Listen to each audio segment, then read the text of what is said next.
사랑하는 성도 여러분, 안녕하십니까? 2025년도 4월 22일 화요일 새벽 예배를 살아계신 하나님께 드리도록 하겠습니다. 다같이 찬송가 279장 함께 찬양하시겠습니다.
아멘.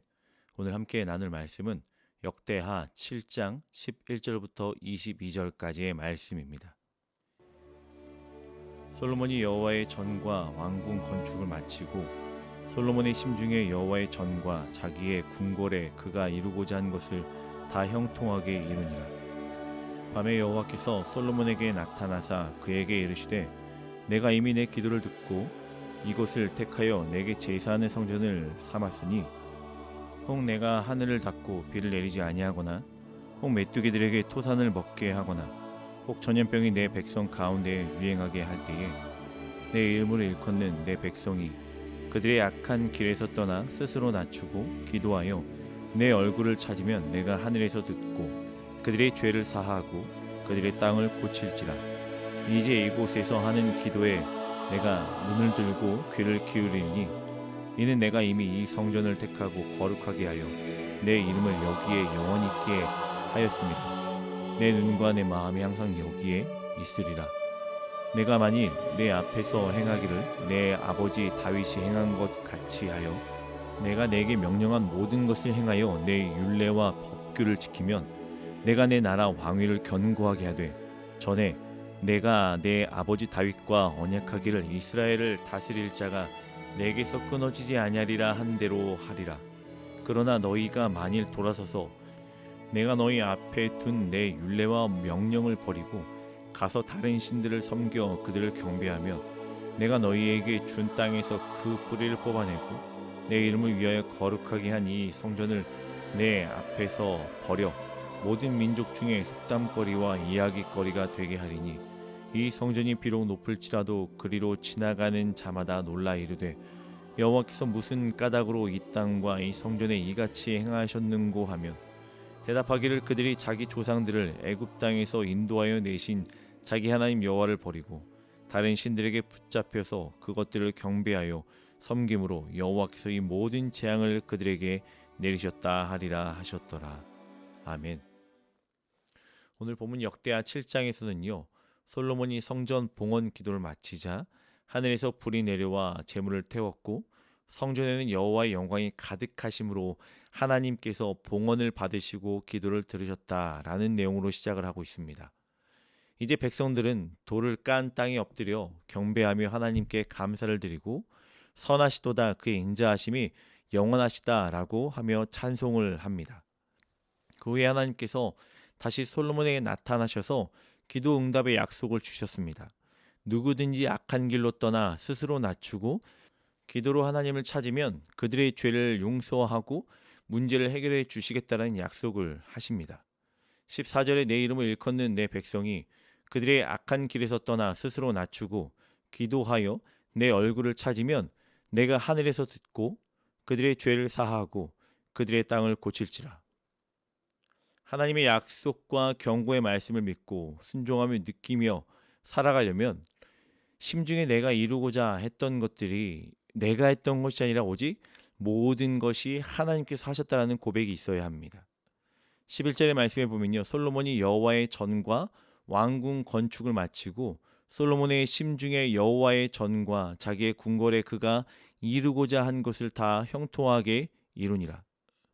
솔로몬이 성전을 건축하고 자기 궁궐을 완성하는 일들이 하나님의 심중에 있던 일들이 아니라 솔로몬의 심중에 있었던 일들이 이루어졌다라고 이야기합니다.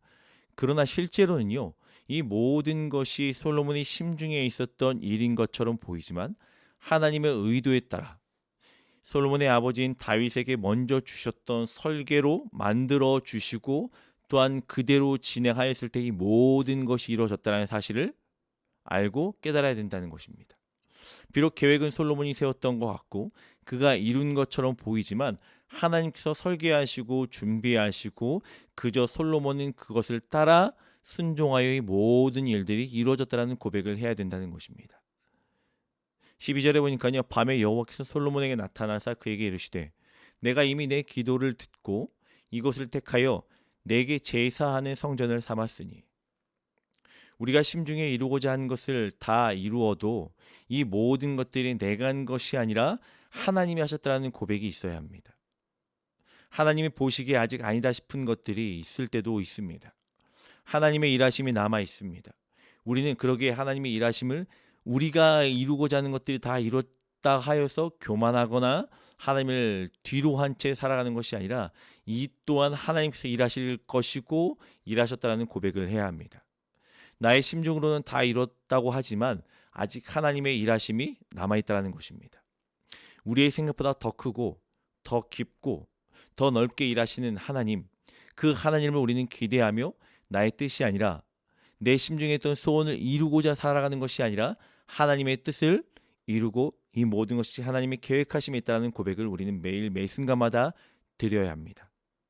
12절 하반절에 내가 이미 내 기도를 듣고 이곳을 택하여 내게 제사하는 성전을 삼았으니 우리의 기도를 들으시는 하나님은 나의 심중에 내가 진짜 무엇을 원하고 바라는지 더 깊이 아시고 명확하게 아시며 모든 것을 하나님께 맡겨 드릴 때에 우리의 생각보다 더 크게 일하시는 하나님의 일하심을 보게 될 것입니다.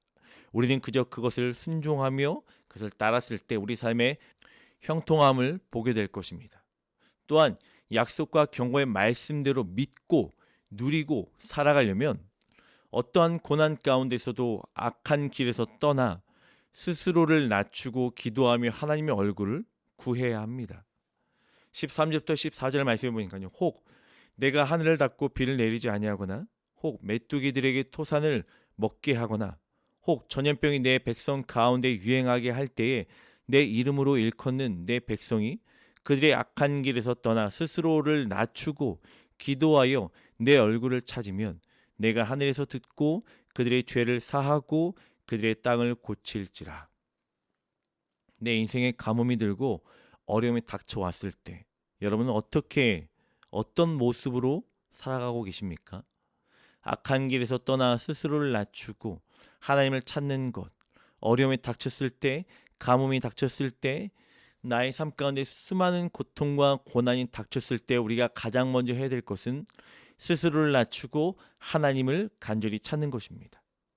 그리하면 하늘에서 들으시고 죄를 사하여 주시고 회복시켜 주실 것입니다. 나의 죄가 무엇인지, 나의 문제가 무엇인지 모르는 사람은요, 치유받을 수 없습니다. 내가 아픈지도 모르고 병원에 가지도 않는데 어떻게 고침을 받을 수 있겠습니까? 15절에 이제 이곳에서 하는 기도에 내가 눈을 들고 귀를 기울이리니. 우리가 어렵고 힘들고 고난과 역경이 우리에게 닥친다 하여도 어떠한 고난 가운데 또한 악한 길에서 우리가 들어섰을 때 내가 어디로 갈 바를 알지 못할 그때가 우리에게 주어진다 하여도 하나님은 항상 눈을 들어 우리를 살피시며 우리의 기도에 귀를 기울이신다고 하십니다.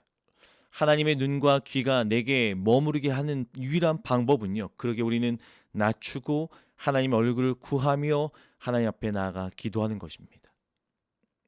16절에 이는 내가 이미 이 성전을 택하고 거룩하게 하여 내 이름을 여기에 영원히 있게 하였음이라. 내 눈과 내 마음이 항상 여기에 있으리라. 16절 말씀에처럼 택하신 자들 거룩하게 구별하여 늘 함께 하신다는 이 말씀, 언제나 우리에게 귀를 기울이시고 눈을 한순간도 떼지 아니하시는 그 하나님의 큰 은혜가 우리에게 있다. 또한 늘 함께 하신다는 약속을 해주셔요. 그런데 그것에 대해서는요, 무조건적으로 되는 것은 아닙니다. 어떠한 조건이 있어요. 17절에 보면요, 그 조건이 분명히 나타납니다. 내가 만일 내 앞에서 행하기를 내 아버지 다윗이 행한 것과 같이 하여 내가 내게 명령한 모든 것을 행하여 내 율례와 법규를 지키면, 명령하신 모든 말씀대로 행하고 율례와 법도를 지키는 것입니다. 성전 건축 잘하고 왕궁을 잘 지었다고 이제 그만해서는 안 되는 거예요. 내가 무언가 내가 원하는 것이 다 이루어졌다고 하여서, 또한 내가 헌신하여서 무언가 이루었다고 하여서 멈춰서는 안 된다는 거예요. 계속해서 지켜야 될 것들이 있습니다. 그 지켜야 될 것들을 계속하여 지켜나가는 거예요. 그것이 무엇입니까? 율례와 법도를 지켜나가는 거예요. 악함 가운데 빠졌습니까? 혹여나 내가 고난과 역경 가운데 빠졌습니까? 그럼에도 불구하고 우리는 절대적으로 놓지 말아야 될 것, 절대적으로 잊지 말아야 될 것이 무엇입니까? 그의 율례와 법도를 지키기에 힘쓰며 애쓰는 삶을 살아가야 된다는 것입니다. 17절의 말씀을 보면 밧세바와 간음하고 인구조사를 하며 율례와 법규를 어겼던 다윗입니다. 그런데 하나님께서는 다윗이 명령한 이 모든 것을 행하고 율례와 법도를 지켰다라고 하고 있어요. 하나님께서는 다윗을 이토록 이쁘게 평가하시며 바라보셨던 이유가 무엇입니까? 때마다 자신의 부족함을 인정합니다. 또한 인정했던 것을 하나님 앞에 용서를 구하고 하나님의 도우심을 구하였던 다윗이기 때문입니다. 넘어질 수도 있어요. 쓰러질 수도 있어요. 또한 나도 모르게 악한 길로 빠질 수도 있습니다. 그러나 그때마다 우리는 다시 돌이켜서 세상으로 나아가는 것이 아니라 멈춰 서서 내가 잘못했던 것, 내가 부족했던 것들을 하나님 앞에 낱낱이 간구하고 구하고 또한 도움을 바라며 하나님께 다시 한번 돌아가 그의 율례와 법도와 명령을 지키기에 힘쓰며 애쓰는 삶을 다시 살아내야 되는 것입니다. 19절에서 20절에서는요, 이러한 자기를 돌아보며 회개하는 삶이 아니라면 어찌 된다라고 우리에게 경고하고 있습니까? 19절에 보니까 그러나 너희가 만일 돌아서서 내가 너희 앞에 둔 율례와 명령을 버리고 가서 다른 신을 섬겨 그들을 경배하면, 20절에 내가 너희에게 준 땅에서 그 뿌리를 뽑아내고 내 이름을 위하여 거룩하게 한 이 성전을 내 앞에서 버려 모든 민족 중에 속담거리와 이야기거리가 되게 하리니 마음을 돌이켜 다시 회개 삶을 살지 아니하고 그대로 명령과 규례를 지키지 아니하는 삶을 살아간다라면 20절의 말씀에처럼 내가 너에게 준 땅에서 뿌리를 뽑아내고 모든 민족 중에 속담거리가 되며 이야기거리가 되게 할 것이라고 경고하고 있어요. 아무리 성전을 화려하고 높게 지었다고 하여도 소용없습니다. 자신이 원하는 것이 이루어지고 보여진다고 할 때 우리는 더욱 겸손함으로 이런 경고의 말씀을 기억해야 합니다. 하나님의 명령과 율례와 법도를 지키는 삶, 내가 내 심중에 원하는 것이 이루어졌다고 하여서 하나님의 음성을 뒤로한 채 내 스스로의 삶을 위해 또한 나의 명성과 나의 모습에 드러나는 그런 화려함만을 쫓아 살아가면 안 된다는 거예요. 우리의 넘어짐은 이러할 때 찾아와 우리를 넘어지고 쓰러지고 또한 우리를 좌절케 합니다. 이럴 때일수록 더욱 말씀을 붙잡고 기도하며 하나님께 나아가야 합니다. 나약한 자에게 쉽게 넘어짐을 인정하며 모든 것이 하나님께서 주신 은혜의 방편임을 고백하며 겸손히 말씀 앞에 서 있어야 합니다. 우리는 하나님을 떠나서는 아무것도 할 수 없는 존재입니다. 화려한 성전과 왕궁을 지었다고 해서 우리의 힘과 능으로 살 수 있는 존재가 아닙니다. 때때마다 시시마다 오직 하나님의 얼굴을 구하며 약속의 말씀과 불순종에서의 경고의 말씀을 귀담아 듣고 두려워 떨며 거룩한 두려움을 가지고 더욱 주님을 바라보기에 힘쓰며 애쓰는 사랑하는 성도님들 되시길 주님의 이름으로 간절히 축원합니다. 함께 이 시간 기도하겠습니다. 우리를 너무너무 사랑하신 하나님 감사합니다. 하나님의 약속과 경고의 말씀, 그 말씀대로 믿고 누리는 삶을 살아가기에 우리의 삶이 오직 하나님께서 인도하셨다는 것을 인정하며 그것을 깨닫는 삶이 되어지길 원합니다. 온전히 하나님 우리에게 주었던 삶을 살아갈 때에 우리에게 힘듦과 어려움이 주어진다 하여도 스스로를 낮추며 더욱더 기도하며 하나님의 얼굴을 구하는 삶을 살아내길 원합니다. 하나님, 오직 하나님의 얼굴을 구하며 약속의 말씀과 불순종의 경고를 귀담아 듣기에 힘쓰며 있는 그리스도인 될 수 있도록 인도하여 주시옵소서. 듣게 하여 주시옵소서. 보게 하여 주시옵소서. 그리고 그것들을 하나님 깨달아 담대함으로 하나님 세상에 무엇이라 하여도 오직 하나님의 말씀만 붙들고 살아가게 힘쓰며 애쓰는 그리스도인 될 수 있도록 축복하여 주시옵소서. 오늘 하루 그런 삶을 살아내겠습니다. 주님 도와주시옵소서. 사랑합니다. 주님, 예수님의 이름으로 기도합니다. 아멘. 우리 사랑하는 성도님들, 우리는 단 한순간도 하나님을 떠나 살 수 없는 존재임을 오늘 이 시간 다시 한번 고백하며 하나님 오늘 하루도 주의 얼굴을 구하는 삶이 되길 원합니다 라고 고백하며 결단하는 귀한 성도님 되시길 주님의 이름으로 간절히 축원합니다.